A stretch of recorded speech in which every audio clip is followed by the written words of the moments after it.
ఆంధ్రప్రదేశ్ ముఖ్యమంత్రి చంద్రబాబు నాయుడు మాజీ CM YS Jaganmohan రెడ్డిపై తీవ్రంగా మండిపడ్డారు. పాలన ఎలా ఉండకూడదో తెలుసుకోవాలంటే జగన్ పాలన ఒక కేస్ స్టడీగా తీసుకోవచ్చన్నారు. అమరావతిలో జరిగిన సంవిధాన్ హత్య దివాస్ కార్యక్రమంలో చంద్రబాబు ప్రసంగించారు. దేశంలో అత్యవసర పరిస్థితులు విధించబడిన జూన్ 25వ తేదీకి 50 ఏళ్లు పూర్తయిన సందర్భంగా జరిగిన సమావేశంలో చంద్రబాబు ఎమర్జెన్సీ కాలాన్ని గుర్తు చేశారు. అలాగే ఆ కాలంలో ప్రజాస్వామ్యం ఎలా నాశనమైందో వివరిస్తూ ఏపీలో గత 5 ఏళ్ల పాలన కూడా దానికి సరిపోలే చీకటి పాలనగా అభివర్ణించారు. నా జీవితంలో ఎన్నో ప్రభుత్వాలను చూశాను, కానీ జగన్ లాంటి పాలకుణ్ణి ఎప్పుడూ చూడలేదు అంటూ విమర్శలు గుప్పించారు. అవినీతి, అక్రమాలు, ప్రజా హక్కుల నిరాకరణ, భూ కబ్జాలు, ప్రశ్నించేవాడిని అణిచివేత వంటి అరాచకాలను జగన్ పాలనలో ప్రజలు ఎదుర్కొన్నారని ఆరోపించారు. తనకు ఎదురైన సమస్యలు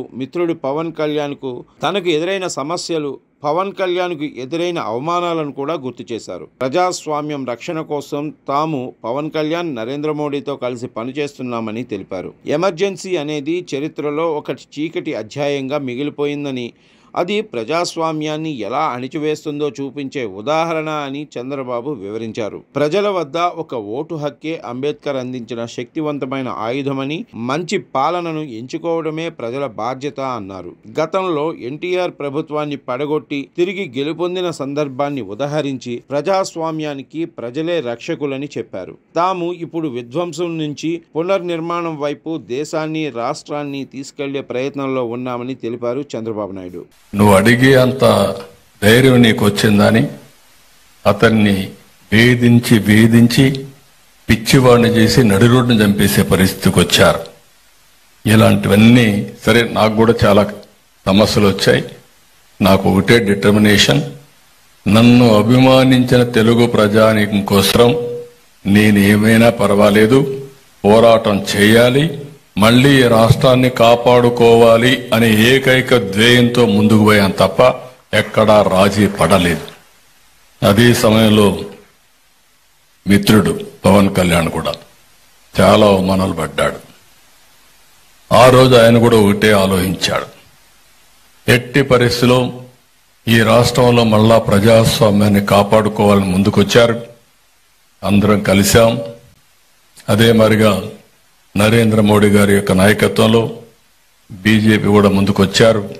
అందరం కలిసి ఒకటే హామీ ఇచ్చాం, విధ్వంసం నుంచి ఈ రాష్ట్రాన్ని పునర్నిర్మాణం చేస్తామని చెప్పి 1 సంవత్సరంలో సుపరిపాలనలో తొలి అడుగు వేశామని చెప్పి మరొక్కసారి మీ అందరికీ విజ్ఞప్తి చేస్తున్నా. అందుకే ఈరోజు ఒక్క విషయం మీరు గుర్తుపెట్టుకోవాల్సిన అవసరం ఉంది. రాజ్యాంగ సభలో రాజ్యాంగాన్ని ఆమోదించిన తర్వాత అంబేద్కర్ ఒక మాట అంటారు. ఇప్పుడే మనం ఆయన నివాళులర్పించి రాజ్యాంగాన్ని ఒకసారి గుర్తు తెచ్చుకున్నాం.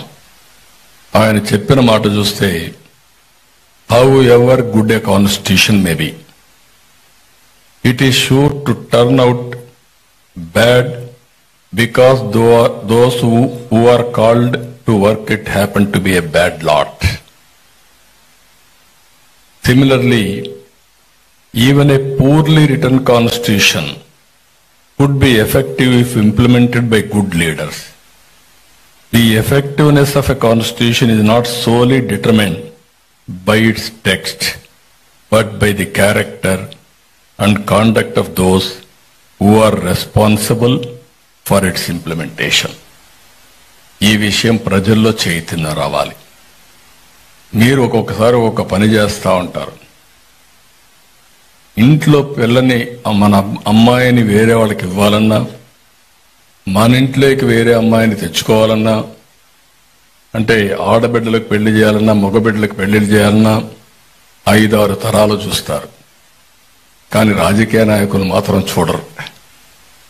అందుకే అంబేద్కర్ గారు ఒక మాట అన్నారు, నేను మీ చేతికి తుపాకీ ఇవ్వడం లేదు, మీరు యుద్ధం చేయాల్సిన పని లేదు, మీకు ఓటు హక్కు ఇస్తున్నా. ఓటు హక్కు అందరికీ ఒకటే. ఈరోజు 100 కోట్ల రూపాయలు లేకుంటే $100 బిలియన్ ఉండే వ్యక్తికి ఒకే ఓటు, రోజు కూలి చేసుకునే వ్యక్తికి కూడా ఒకే ఓటు. ఓటు అనేది ఒక ఆయుధం.